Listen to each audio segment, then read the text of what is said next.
स्थानीय चंदनभाटी खेल पड़िया बड़ धूमधाम रे तृतीय वेणुधर मेमोरियल फुटबॉल टूर्नामेंट उद्घाटित हो जाइछि। एथिरे मुख्य अतिथि भाव में बलांगीर जिला परिषद अध्यक्षा श्रीमती देवकी साहू जोग देइथिबा बेले टूर्नामेंट को उद्घाटन करथिले।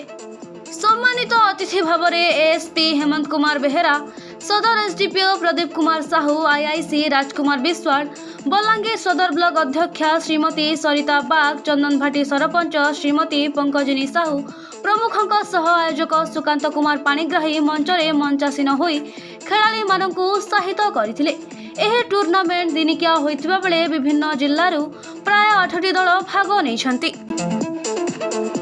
आज तृतीय वेणुधर मेमोरियल फुटबॉल ट्रॉफी आयोजक निजे खुद जातीय अंतर्जातीय स्तर फुटबॉल और वॉलीबॉल खेल थर तृतीय थर यहाँ आज आयोजन हो जाइए। अतिथि मैंने आसिकी खेल आरंभ भी करन काण कहबे आगे काण रही खेल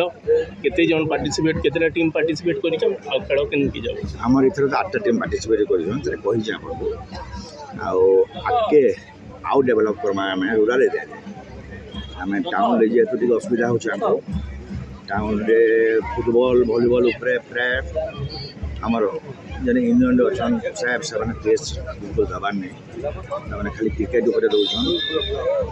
डेकोरेट कले तो नहीं स्टेडियम के मैच भी दरकार खाली डेकोरेट कले नहीं मुई जिते दिन तक थी जिते दिन तक अच्छे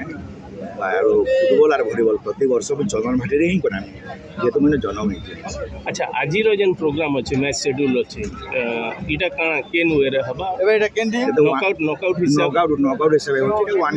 वन डे टूर्नामेंट 8टा टीम पार्टिसिपेट। अच्छा सेमीफाइनल फाइनल केते बड़ा सेमीफाइनल फाइनलटा हमर 3:30 बजे दुईटा जाक हबा गोटे पर गोटे। अच्छा आपण लोकन को काना कहबे आपण दर्शक को काना कहबे जे पार्टिसिपेट करवा ले आसिकी मैच देखा एनकरेज करबे सब स्पोर्ट्समैन मान को एनकरेज करबे समस्त स्पोर्ट्समैन को एनकरेज करबे से देखबार गोटे सुजोग पाउछन आज इन आथने से फुटबॉल देखबारटा गोटे तांगर गोटे सफल थिला ये बहुत एबे गोटे एते खरा होचे लोक टिके आसु परे बहुत लोक जमा आज आप उद्घाटन करते उद्घाटन समारोह में योगदान करते केमती लगुच कौन रही पिला यहाँ केते उत्साहित कर फुटबॉल केते आगु देखो प्रथम मुझे स्वर्गत वेणुधर पाणिग्राही स्मृति अवसर जो एक दिनिकिया फुटबॉल टूर्नामेंट अनुष्ठित होती मत अतिथि भाव निमंत्रित कर प्रथम आयोजक सुकांत कुमार पाणिग्राही और टीम को धन्यवाद अर्पण कर बहुत खुशी लगुच आज आसिक गोटे टूर्नामेंट निज उपस्थित रही कि समय देथिबार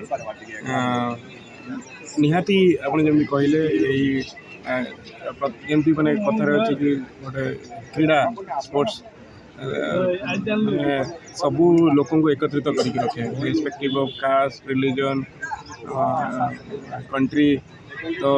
से किसी कौन भेदभाव न रही समस्त गोटे एकत्रित मनोभाव रखिकी खेलती और उपभोग करती डेफिनेटली यहाँ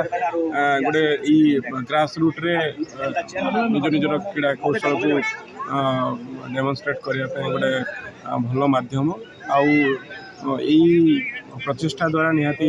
मैंने आज से फॉर एग्जांपल डिस्ट्रिक्ट लेवल रे खेलुछंदी काली मु विश करी कि इठो भी किछि खिलाड़ी स्टेट लेवल को कि नेशनल लेवल को भी जान टूर्नामेंट को मु सफल भाव माने कंटिन्यू करिया पई प्लस शेष करिया पई मु कामना करू।